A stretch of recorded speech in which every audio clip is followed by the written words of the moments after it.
மரகத நாட்டோட எல்லை பகுதியில் அமைந்திருக்கிற இந்த ஆசிரமம் தாங்க ரிஷிவந்தனா ஆசிரமம். இந்த ஆசிரமத்தில் 2 முனிவர்கள் வாழ்ந்துட்டு வந்தாங்க. ஒருத்தருடைய பெயர் மகாலிங்க முனிவர். இவர் தாங்க இந்த ஆசிரமத்தோடு குரு. மற்றொருவருடைய பெயர் ஞானதேவன். இவர் மகாலிங்க முனிவருடைய சீடர். ஞானதேவா, நீ என்னிடம் சீடனாகச் சேர்ந்து பல வருடங்கள் கடந்து விட்டது. நான் உனக்கு வைத்த பல சோதனைகளை கடந்து என்னிடம் இருக்கும் கல்வி அறிவையும் உலக ஞானத்தையும் மந்திரங்களையும் நீ சிறந்த முறையில் கற்றுக்கொண்டாய். குருவே, எல்லாம் தாங்கள் எனக்கு அளித்த வழிகாட்டுதலாலேயே என்னால் அனைத்தையும் கற்றுக்கொள்ள முடிந்தது. தன்னுடைய சீடன் தன்னை மிஞ்சிவிடுவான் என்ற எண்ணம் கொள்ளாமல் தாங்கள் வாழ்வில் பெற்ற அனைத்து ஞானத்தையும் எனக்கு பகிர்ந்தளித்துள்ளீர்கள். அதற்கே நான் உங்களுக்கு வாழ்நாள் முழுவதும் கடமைப்பட்டுள்ளேன். ஞானதேவா, உன்னுடைய கடுமையான முயற்சியும் நீ என்னிடம் காட்டிய ஒழுக்கமும் மட்டுமே உனக்கு அனைத்தையும் போதிக்க வேண்டும் என்ற எண்ணத்தை எனக்குள் ஏற்படுத்தியது. இவ்வளவு நாள் சீடனாக இருந்த நீ தற்பொழுது குருவாக மாற வேண்டிய தருணம் நெருங்கிவிட்டது என்று கூறினார் மகாலிங்க முனிவர். மகாலிங்க முனிவர் கூறியதை கேட்ட ஞானதேவர், குருவே, இவ்வளவு நாள் நான் தங்கள் சீடனாக இருந்து தங்களிடம் இருந்து அனைத்தையும் கற்றுக்கொண்டேன். இருப்பினும் கற்கும் சீடனாக இருந்த நான் மற்றவர்களுக்கு கற்பிக்கும் குருவின் நிலையை அடைந்து விட்டேனா என்பதில் எனக்கு சந்தேகம் உள்ளது. ஞானதேவா, கோடை காலங்களில் மேற்கொள்ளப்படும் தவங்களில் கடுமையான தவம் பஞ்சால்கினி தவம். அப்படிப்பட்ட கடுமையான தவத்தை ஏற்று நன்முறையில் நீ தவத்தை நிறைவு செய்துள்ளாய். உனக்கு கடைசியாக வைத்த சோதனை அந்த பஞ்சால்கினி தவம். அதிலும் நீ வெற்றி பெற்று விட்டாய். எனக்கு பிறகு இந்த ஆசிரமத்தின் குருவாக மாற உனக்கு அனைத்து தகுதிகளும் உள்ளது என்று மகாலிங்க முனிவர் கூறிய பிறகு ஞானதேவருக்கு அவர் மீது இருந்த சந்தேகம் நீங்கியது. ஞானதேவா, நாளை முதல் நான் ஏகாந்த விரதம் மேற்கொள்ள மனித நடமாட்டம் இல்லாத காட்டின் மையத்திற்கு செல்கிறேன். நீ நாளை முதல் இந்த ஆசிரமத்தின் குரு பொறுப்பை ஏற்று நான் விரதம் முடித்து திரும்பும் வரை ஆசிரமத்தை நன்முறையில் பார்த்துக்கொள். அது மட்டும் இல்லாமல் நாளை ஒரு இளைஞன் உன்னை தேடி வருவான். அந்த இளைஞன் தான் உனக்கு சீடனாக இருந்து உனது பணிகளுக்கு உதவி புரிய போகிறான். குருவே, தங்களது ஆசைப்படியே நாளை முதல் நான் ஆசிரமத்தின் பொறுப்பை ஏற்றுக் கொள்கிறேன். மேலும் எனக்கு சீடனாக வரும் அந்த இளைஞனுக்கு எனக்கு தெரிந்த அனைத்தையும் ஒளிவு மறைவின்றி கற்றுத்தருகிறேன். ஞானதேவா, உன்னை தேடி வரும் அந்த இளைஞனுக்கு முதலில் ஞானத்தை போதிப்பதற்கு முன்பு அவனுக்கு பொறுமையையும் ஒழுக்கத்தையும் முதலில் நன்முறையில் போதி என்று கூறினார் மகாலிங்க முனிவர். அதன் பிறகு மறுநாள் மகாலிங்கம் முனிவர் தனது ஏகாந்த விரதத்தை மேற்கொள்ள காட்டின் மையத்திற்கு சென்று விட்டார். ஆசிரமத்தின் குரு பொறுப்பை ஏற்ற ஞானதேவர் அமைதியாக அமர்ந்து தியானம் செய்து கொண்டிருந்தார். அப்பொழுது யாரோ தன்னை அழைப்பது போன்ற குரல் அவருக்கு கேட்டது. யாரப்பா நீ? இறைவனை நினைத்து தியானம் செய்து கொண்டிருக்கும் என்னை தொந்தரவு செய்கிறாய். உனக்கு என்ன வேண்டும்? சுவாமி, என்னுடைய பெயர் இளமாறன். நான் தங்களிடம் சீடனாக சேர்ந்து தங்களது பணிகளுக்கு உதவிகரமாகவும் தங்களிடம் உள்ள ஞானத்தை கற்றுக்கொள்ளவும் இங்கே வந்துள்ளேன். குருதேவர் கூறிய இளைஞன் இவர்தானா? என் வாழ்வின் என்னுடைய முதல் சீடன் என்று எண்ணிய ஞானதேவர் அதன் பிறகு இளமாறனை அழைத்துச் சென்று ஆசிரமம் முழுவதையும் சுற்றி காண்பித்தார். எந்தெந்த பணிகளை எப்பொழுது செய்து முடிக்க வேண்டும் என்று விளக்கிக் கொண்டிருந்தார். அனைத்தையும் இளமாறனுக்கு விளக்கி முடித்த பிறகு, எல்லாம் சரிதான் குருவே. எப்பொழுது நாம் என்னுடைய பயிற்சிகளை மேற்கொள்ளப் போகிறோம்? பயிற்சியா? என்ன பயிற்சி?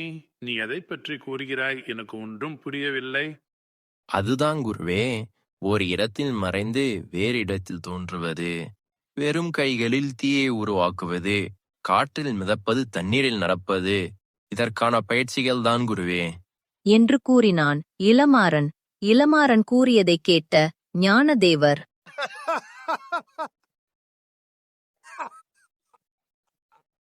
குருவே, நான் அப்படி என்ன தவறாக கூறினேன்? ஏன் இப்படி கேலி புன்னகை செய்கிறீர்கள் என்று கூறினான் இளமாறன். இளமாறன் கூறியதைக் கேட்ட ஞானதேவர், இளமாறா, நீ மாய வித்தைகளை கற்றுக்கொள்வதில் மிகுந்த ஆர்வமாக இருக்கிறாய். ஆனால் அது ஒன்றும் அவ்வளவு சுலபம் அல்ல. முதலில் நீ ஒழுக்கத்தையும் பொறுமையையும் கற்றுக்கொள்ள வேண்டும். பிறகு உன்னுடைய ஆசைகளை துறந்து உன் மனதை உன்னுடைய கட்டுப்பாட்டில் வைத்துக் கொள்ள வேண்டும். மனதை அமைதிப்படுத்த தியானங்களை மேற்கொள்ள வேண்டும். நான் கூறிய அனைத்தையும் நீ முழுமையாக உன் வாழ்வில் நடைமுறைப்படுத்த பல மாதங்கள் பிடிக்கும். அதன் பிறகு விரதங்களையும் கடுமையான தவங்களையும் மேற்கொண்டால்தான் உன்னால் மாய வித்தைகளை கற்றுக்கொள்ள முடியும். குருவே, தாங்கள் கூறியதை நான் செய்தால் என்னால் காற்றில் மிதக்கவும் தண்ணீரில் நடக்கவும் முடியுமா? இளமாறா, நீ தவங்களை வெற்றிகரமாக மேற்கொண்ட பிறகு அரும்பாக இருக்கும் மலரை மலரச் செய்வது, மாதக்கணக்கில் வளர வேண்டிய விருட்சத்தை ஒரு சில நாட்களில் வளரச் செய்வது என சிறிய மாயசக்திகளை மட்டுமே உன்னால் பெற முடியும். அப்படி என்றால் குருவே, நான் பெரிய மாயசக்திகளை கற்றுக்கொள்ள என்ன செய்ய வேண்டும்? இளமாறா, நீ தண்ணீரில் நடப்பது, காற்றில் மிதப்பது போன்ற மாய வித்தைகளை கற்றுக்கொள்ள வேண்டுமானால் நீ அதற்கென தனிப்பட்ட மந்திரங்களை கற்றுக்கொண்டு அதை விடாமுயற்சியுடனும் மிகுந்த மன உறுதியுடனும் பயிற்சி செய்ய வேண்டும். ஆனாலும் முழுமையாக நீ மந்திர வித்தைகளை கற்றுக்கொள்ள ஒரு சில மாதங்களிலிருந்து பல ஆண்டுகள் வரை கூட பிடிக்கும். முதலில் நீ ஆசிரமத்தில் இருக்கும் பணிகளை செய்ய கற்றுக்கொள். மேலும் தியானங்களை மேற்கொள்ளு. பிறகு மாயசக்திகளை கற்றுக்கொள்வதை பற்றி யோசிக்கலாம் என்று கூறிவிட்டு ஞானதேவர் அங்கிருந்து சென்று விட்டார். இளமாறன் அன்றிலிருந்து ஆசிரமத்தை சுத்தம் செய்வது, தனது குருவின் அறையை சுத்தம் செய்வது, ஆசிரமத்தில் உள்ள செடிகளுக்கு தண்ணீர் ஊற்றுவது, குருவின் பூஜைகளுக்கு உதவி செய்வது என தன்னுடைய பணிகளை செய்து வந்தான். 5 நாட்களுக்குப் பிறகு இளமாறன் சுத்தம் செய்த இடத்தில் மறுபடியும் குப்பையில் இருப்பதையும் அவன் செய்யும் வேலைகளில் சிறு சிறு குறைபாடுகள் இருப்பதையும் ஞானதேவர் கவனித்தார். இளமாறா, ஏன் இந்த இடம் சுத்தம் செய்த பிறகும் குப்பையில் நிறைந்ததாக இருக்கிறது? குருவே, எனக்கு அடுத்தடுத்த வேறு பணிகள் இருப்பதால் என்னால் சுத்தம் செய்யும் பணியில் மட்டுமே கவனம் செலுத்த இயலவில்லை. அதனால்தான் சில இடங்கள் நான் சுத்தம் செய்த பிறகும் அசுத்தமாக தெரிகிறது. ஒவ்வொரு பணியையும் நீ பொறுமையாக செய்து முடிக்க உனக்கு தனிப்பட்ட கால அவகாசம் இருந்திருக்குமே. அப்புறம் ஏன் உனக்கு இவ்வளவு அவசரம்? என்று கூறினார் ஞானதேவர். ஞானதேவர் கூறியதைக் கேட்ட இளமாறன் சிறிது தயக்கத்துடன், குருவே, நீங்கள் என்னை விடியற்காலை 5 மணிக்கு எழுந்திருக்கச் சொன்னீர்கள். ஆனால் காலை 6 மணிக்கு மேல்தான் என்னால் எழுந்திருக்க முடிகிறது. அதனால் எனக்கு தேவைப்படும் கால அவகாசம் இல்லாததால் என்னால் குறிப்பிட்ட நேரத்திற்குள் குறிப்பிட்ட பணியை செய்து முடிக்க இயலவில்லை. இளமாறா, நான் கூறும் கருத்துக்களை உன்னுடைய வாழ்நாள் முழுவதும் மறவாதே. இரவில் விரைவாக உறங்கி அதிகாலை விரைவாக எழுந்திருப்பது ஒரு சிறந்த செயல். மேலும் ஒரு குறிப்பிட்ட வேலையை ஒரு குறிப்பிட்ட நேரத்திற்குள் பிழையில்லாமல் செய்து முடிக்க இயலாத ஒருவனால் எந்த ஒரு வேலையையும் சரிவர செய்ய இயலாது. அதற்கு உதாரணம் நீதான். நீ சுத்தம் செய்யும் வேலையை சரிவர செய்யவில்லை. அவசரமாக பூஜைக்கு தேவைப்படும் மலர்களை பறித்து வருவதால் அதில் காய்ந்த மலர்களையும் சேர்த்து அதை பூஜைக்கு வைத்து விடுகிறாய். அது மட்டும் இல்லாமல் விரைவாக பணிகளை முடித்துவிட்டு ஓய்வெடுப்பதையே குறிக்கோளாக வைத்துள்ளதால் விருட்சங்களுக்கு சரிவர தண்ணீர் ஊற்றுவதில்லை. அதனால் ஆசிரமத்தில் உள்ள சில விருட்சங்கள் காய்ந்து சருகாகிக் கொண்டிருக்கிறது என்று இளமாறனின் மீது இருக்கும் தவறுகளை ஞானதேவர் சுட்டிக் காண்பித்தார். இதனால் இளமாறன் என்ன செய்வது என்று புரியாமல் எதுவும் பேசாமல் அமைதியாக இருந்தான். இளமாறா, நான் உன்னுடைய குரு. நான் உன்னை விடியற்காலையில் எழுந்து குறிப்பிட்ட நேரத்திற்குள் குறிப்பிட்ட பணிகளை செய்து முடிக்க வேண்டும் என்று கூறினேன். ஆனால் நீ என்னுடைய வார்த்தைகளுக்கு மதிப்பளிக்கவில்லை.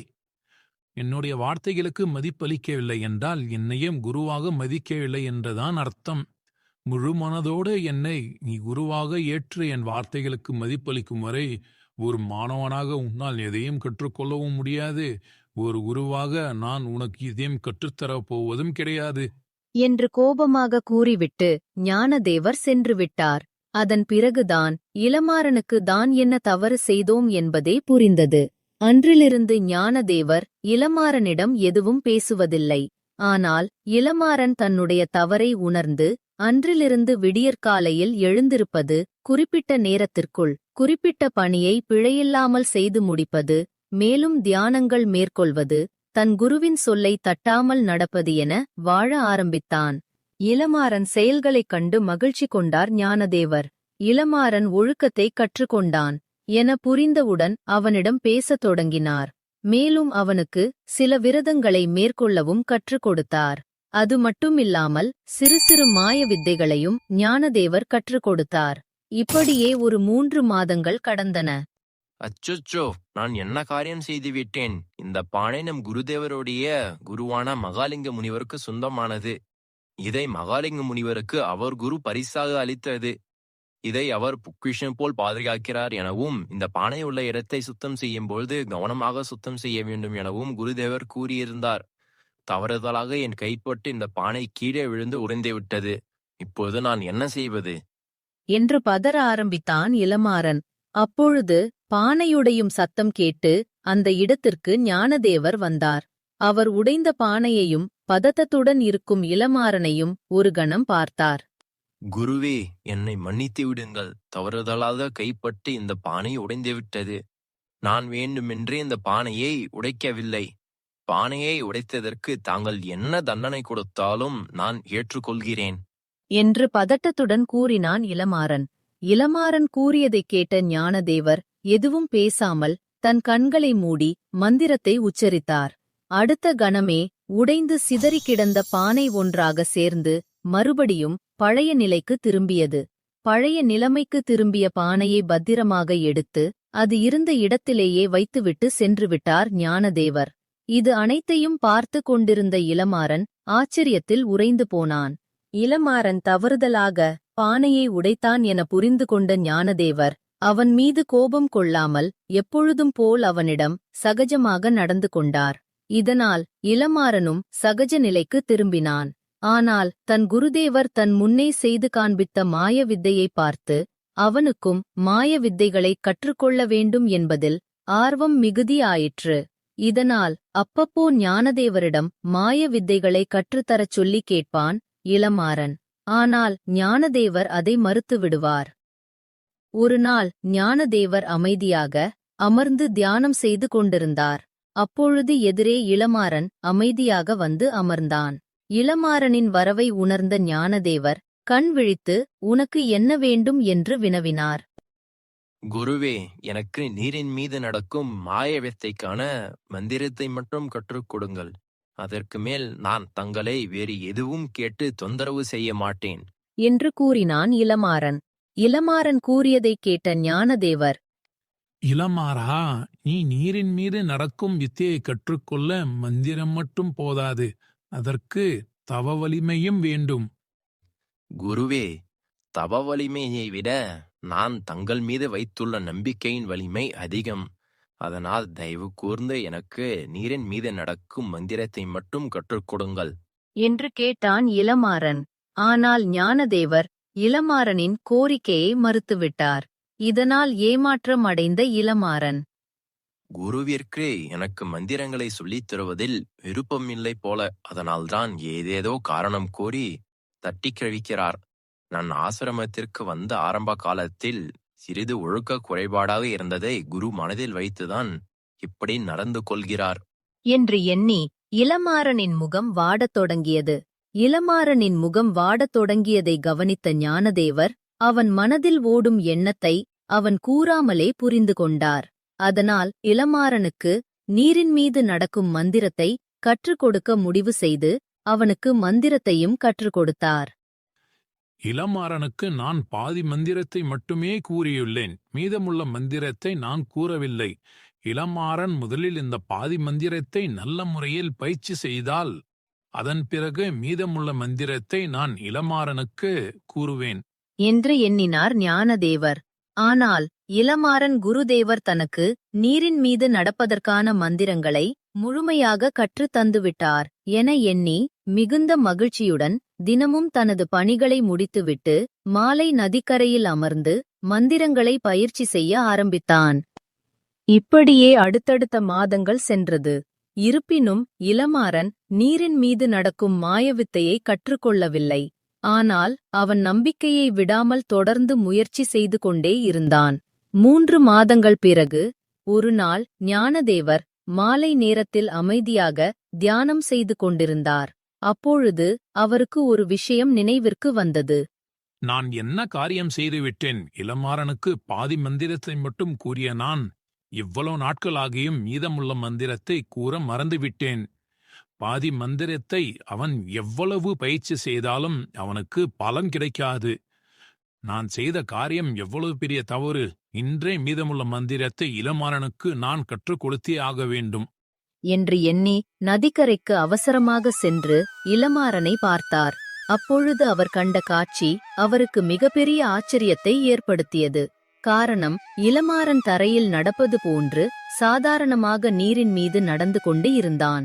இதை பார்த்த ஞானதேவர் மிகவும் குழப்பத்துடன் இது எப்படி சாத்தியம் என எண்ணிக்கொண்டிருந்தார். அப்பொழுது அந்த இடத்திற்கு மகாலிங்கம் முனிவரர் தன்னுடைய ஏகாந்த விரதத்தை முடித்துவிட்டு ஆசிரமத்திற்கு திரும்பிக் கொண்டிருந்தார். தன்னுடைய சீடன் குழப்பத்தில் நின்று கொண்டிருப்பதை பார்த்து மகாலிங்க முனிவர் அவரிடம் வந்து, ஞானதேவா, என்ன ஆயிற்று? ஏன் உன்னுடைய சீடனை இவ்வளவு ஆச்சரியமாக பார்க்கிறாய் என்று கேட்டார். மகாலிங்க முனிவர் தன் குருவை இவ்வளவு மாதங்கள் கழித்து பார்த்த ஞானதேவருக்கு ஒரே மகிழ்ச்சி.